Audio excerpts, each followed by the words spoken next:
Good morning titas! Welcome na naman po sa panibagong video. For today's vlog, samahan niyo po kami sa aming paggala sa Cochem, Germany. Sobrang aga po naming umalis, mga 5 AM. Ngayon nasa stopover na po kami dito sa Germany para makapag-breakfast. After nga sa aming stopover, pumunta na naman kami sa Globus kasi nga sobrang aga pa para dumiretso kami sa Cochem kasi yung aming accommodation is hapon pa naman yung check-in. Pasensya po at sobrang putla tayo sa video ito kasi nga wala tayong makeup. First time po naming dalawa ni Ruth na makapasok sa Globus. Dati napapanood ko lang po ito siya na pinupuntahan ni Libian, yung nasa Germany na vlogger. Dahil Libian, if you're watching, mga unta aning inyo bretzel, basad ang tawag ani sa inyo hadday. First time ko siyang na-try nung sa Reboville, France, nung nagbakasyon kami. And sobrang nagustuhan ko siya, sobrang sarap. Itong nabili namin sa Globus, hindi siya ganyan kasarap. Medyo napadami din po yung mga nabili namin ni Mr. Kasama din yung kanyang uncle tsaka auntie. Kasi in preparation na din po sa Christmas. After naman sa Globus, nagda-drive na po kami papunta sa isa pang town sa Germany. Hindi pa muna sa Cochem kasi nga hindi pa kami pwede makapag-check-in doon. Kasi sobrang aga pa this time. Siguro mga before 10 o'clock pa ito. And we can check-in sa aming accommodation sa Cochem. I think mga 2:30 yata yun or mga 3 o'clock ganun. Ito po yung mga gusto ko pag nagda-drive kami papunta sa Germany or sa Belgium or sa other European countries or cities. I-enjoy ko talaga yung tanawin yung mundo kasi nga naman as you know sa Netherlands mostly flat lang siya. But if we go to Limburg or other areas malapit sa border so may mga hills na sila doon or medyo elevated na yung ibang areas. On the way, marami po kami nadaanan na ganito, yung may mga kastilyo and old churches na nasa bundok talaga. So, sobrang ganda tingnan. Ang sabi ni Mr. na sobrang same daw siya nung nakita namin sa France nung nagbakasyon kami sa Colmar last time if you've seen the vlog. But ang sabi ko sa kanya, kalimutan mo ba na nasa Germany tayo? Sabi niya, ay oo nga pala. To be honest, yung mga drive na ganito, yung papunta sa ibang cities or ibang town, sobrang nai-enjoy ko po kasi nga nakaka-relax naman talaga yung ganitong tanawin. So, I thought na kapag ganito yung tanawin yung nakikita mo every day, siguro maiibsan yung stress or especially Christmas season ngayon, naiibsan yung pagka-homesick. Kasi nga, these days po, kasi nga Pasko, so malayo tayo sa Pilipinas, nagki-kick in na po yung pagka-homesick ko ba. So, yung ganitong tanawin, nakaka-heal siya.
Ander pad eruit te halen, dus gewoon een rechte weg.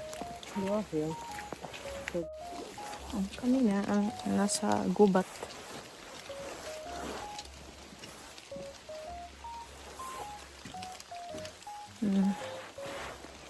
Naano ko sa mga matatanda kasi nahihirapan sila. Kainis talaga ito sila. Diba? Kung hindi ka if you're not very careful, you will fall off.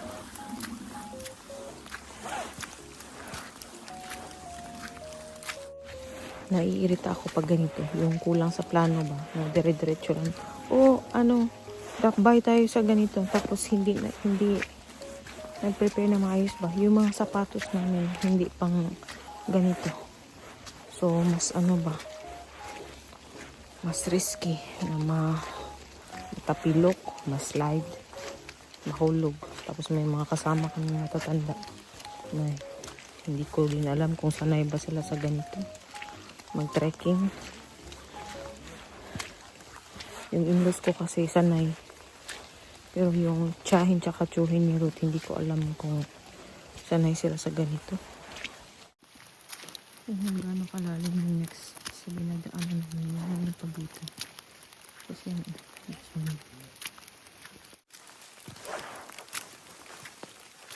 One eternity later. 10 jaar staat het dus, ja.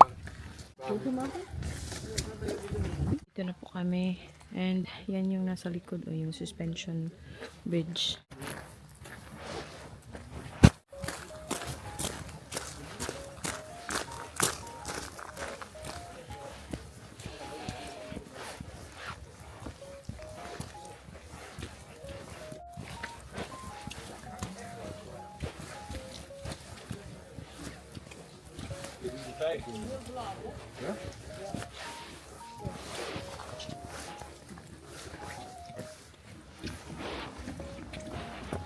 If I look down, I'm gonna get dizzy. Well, you know when Dennis was here as play the fight, you know what Rob did? Like this, like. Well, I cannot do this. Okay. Guys, tingnan nyo yung nasa baba namin. Just me. I feel like a guided dog, man. Like you holding me like a guided dog. Tingnan nyo yung paano ako naka ano kay Ruth. Papa. Yeah? Yeah. Hindi na ako steady maglakad. Di atot. Uy!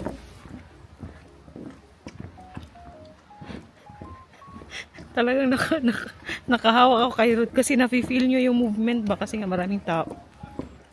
Ay! Lululula. Somebody's moving. Look. Let's do the next one. It's okay. Nee, but I mean, so, if somebody's jumping, this is really crap for other people. Diba? The bitch can Tense. hold it, I think. The bridge can hold it, but you can fly. Fly, nee, ja. Well, oh my God, Papa. Nice, huh? If you look down, agoy. Tingnan nyo yung nasa baba. Diyos ko. Why are we doing this wrong? Because it's nice. Because it's nice. You don't like it? Nee, You should build one in Pineapple. we should go off from the other side. That's why we still have to go back. Yeah, you want to go back? I'm okay. I already. I want to go there if you want, but I can go back to you to there too. Nee, Just never like- mind. We just finished it. We're almost there. Yeah. Ano ba itong pinagagawa namin sa buhay namin, uy? Di na po ako adventurous sa mga ganito kasi may anak na ako. I get paranoid, especially we have a child already. Like this, you feel more movement here. Agoy, we did it. Agoy. Gahak. It's only small, see? Tingnan nyo. Yan, pabalik na kami. I hope not many people will walk behind us kay para hindi masyadong magalaw ba. Walang tao sa front namin, dalawa lang. Hovuya, Papa. Huh? Hovuya, yeah. Good. It's nice. Yeah. It's nice one. Medyo mababa pa kami, so yan yung makikita nyo. Pero pag nasa gitna ka, Just put it on your wrist, man. okay. When people behind start walking, then I feel the movement more. Then it's a little bit scary. Little bit? It's really scary. May pafag-fag pang nangyayari dyan. Oh my God. Oh mein Gott! Nee, not waiting, but the people behind us will start walking. Oh, that's okay. Then you feel more movement. Good thing I'm not wearing eyeliner now, otherwise I would look like panda now. Sa middle or pag malapit na sa end pala, mas ano na siya, mas magalaw na. Agoy. Tingnan niyo sa baba, oh. Sama po kayong malula. Nalulula ba kayo?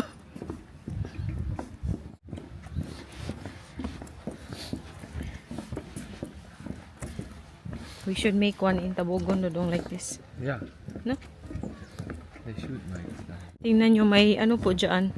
May maglola sa front namin. Hindi na siya masyadong klaro pero maglola yan. Cute. Hindi takot yung bata. I think Anna would be really scared. Yeah? Yeah, I think. A few moments later.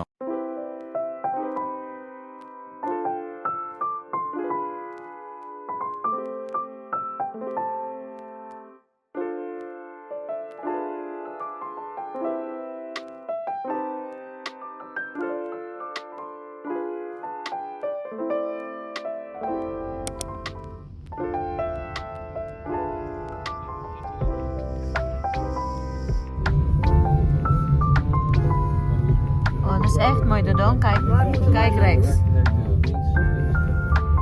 Dat is echt mooi daar. Dat is een markt.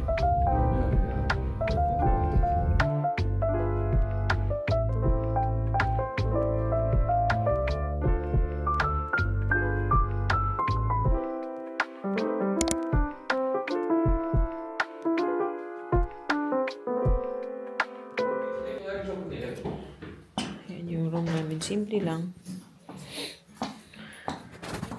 Wacht, moet ik hier zien, ja? Yeah. Yung castle, hindi na akala ko makikita, hindi pala. Pero, papunta na po yan sa castle. Finally, andito na kami. Agoy. Nakakapagod. And ano din siya. Pag dito kayo nagstay sa Kokam, it's better na mag-hotel na lang. Kasi may nakalaang parking ba. Kasi dito sa nakuha namin, oh my God, pahirapan yung parking and natagalan kami. It took time to find parking and so we had to walk a bit long para makaabot dito. Daar is Angie. Eindelijk. Ik dacht, waar moeten die wc? Ik dacht, Oh. die wc is in jullie kamer. Nee, nee, maar- Kunnen wij apart? Ja. Dan 2 kamer voor 1 badkamer of... Nou. Ja, als je zo snel komt, is niet dan zo, kan je ja, auto is niet parkeren daar. niet zo handig met parkeren. Nee. Nee. Kami po naka-check-in na. So, punta kami ng city. Yung aming Airbnb, malapit lang sa city center.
Ako lang muna yung naglalakad because Ruth and his uncle nagbi-beer sila ngayon. So mauna ako dito sa my Christmas market. Pero later on will be better because then everything is lit. Pero maganda na siya ngayon. Ayun, may pa-train dito sa likod ko. Kaya, moy. Ang ganda. Ang saya naman dito. Pero hintayin ko sila si Ruth mamaya. Balikan ko po sila si Ruth kasi pagkatapos ng beer, yung beer nila, maglalakad-lakad po kami dito sa Christmas market. Pagkatapos may reservation po kami sa isang Greek restaurant. Doon kami magdi-dinner mamaya. Ang ganda oh. This will go around the town center. Ang ganda.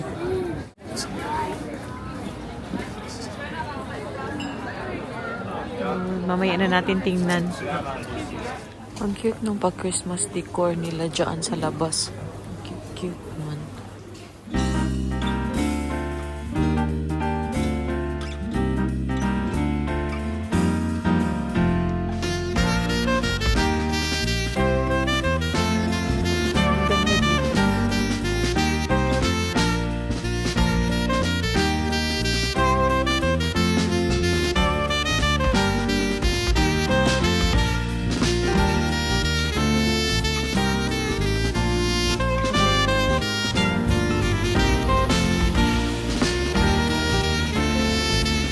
Sobrang ganda.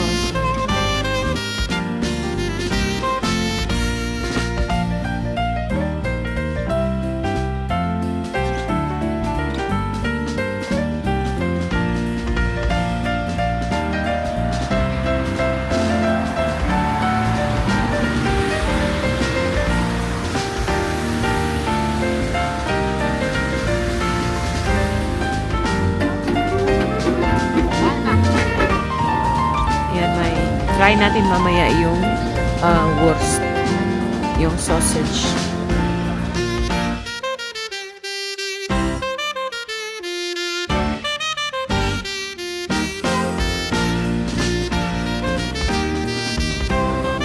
Bratwurst.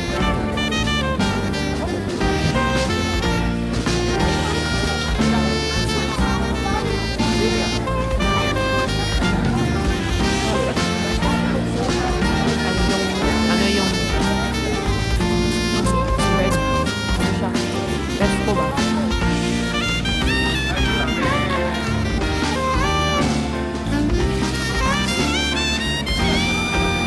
The broad is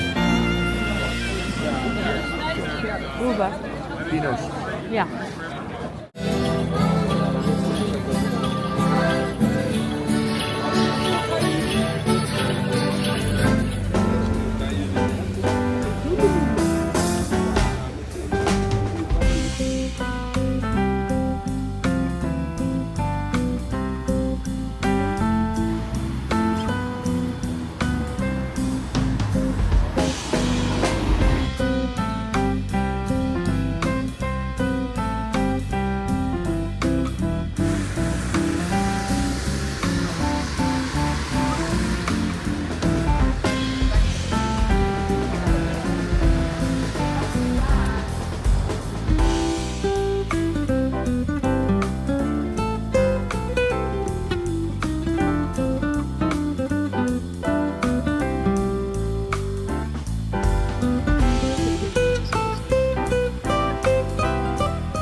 So, dito ko na po i-end yung ating pa-video, no? Merry Christmas sa inyong lahat and I hope maligaya kayo kasama inyong family or kahit mag-isa. I hope masaya pa din kayo.